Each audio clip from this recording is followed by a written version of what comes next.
5 দফা দাবি নিয়ে রোববার ঢাকা বিশ্ববিদ্যালয়ের সহ উপাচার্য অধ্যাপক মামুন আহমেদের কার্যালয়ে যান 7 কলেজের শিক্ষার্থীদের একটি দল। এ সময় খারাপ ব্যবহার করে এবং কথা না বলে মামুন আহমেদ তাদের বের করে দেন বলে অভিযোগ শিক্ষার্থীদের।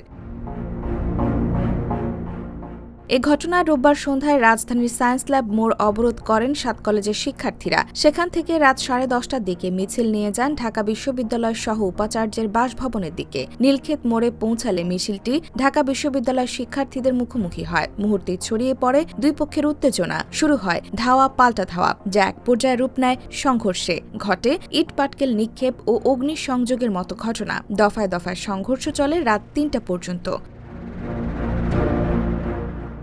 7 কলেজের বিশ্ববিদ্যালয় রূপান্তর টিমের ফোকাল পারসন ঢাকা কলেজের শিক্ষার্থী আব্দুর রহমান বলেন, আমরা দীর্ঘদিন ধরে 7 কলেজের অধিভুক্তি বাতিল করে স্বতন্ত্র বিশ্ববিদ্যালয় প্রতিষ্ঠার দাবিতে আন্দোলন করে আসছি। আমাদের দাবি ছিল চলতি শিক্ষাবর্ষ থেকেই স্বতন্ত্র বিশ্ববিদ্যালয়ের অধীনে ভর্তি পরীক্ষা নেওয়া, কিন্তু ঢাকা বিশ্ববিদ্যালয় তা করেনি। উল্টো ধারণ ক্ষমতার বেশি শিক্ষার্থী ভর্তির জন্য বিজ্ঞপ্তি প্রকাশ করেছে। 7 কলেজকে নিয়ে স্বতন্ত্র বিশ্ববিদ্যালয় ঘোষণার দাবি জানিয়ে আব্দুর রহমান বলেন, শিক্ষার্থীদের ওপর হামলার বিচার করতে হবে। ঢাকা বিশ্ববিদ্যালয়ের প্রো-ভিসি ড. মামুন আহমেদের বিচার করতে হবে।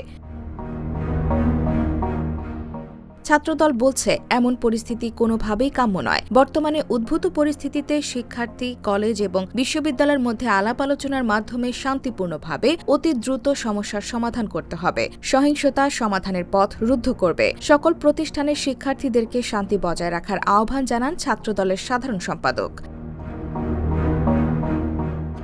শিক্ষার্থীরা অভিযোগ করে বলেন, 21 দিন আগে এ নিয়ে প্রো-ভিসিকে স্মারকলিপি দেওয়া হলেও সেটি তিনি পড়েননি। 7 কলেজের শিক্ষার্থীদের চেনেন না বলেই তিনি আক্রমণাত্মক ব্যবহার করেন। এরপর থেকেই মূলত তার খারাপ আচরণের বিরুদ্ধে শিক্ষার্থীরা আন্দোলন শুরু করেন। এদিকে সংঘর্ষ ও ধাওয়া পাল্টা ধাওয়ার জেরে সোমবার সব ক্লাস পরীক্ষা স্থগিত করেছে ঢাকা বিশ্ববিদ্যালয় প্রশাসন। 7 কলেজেরও এদিন সব চূড়ান্ত পরীক্ষা স্থগিত করা হয়েছে।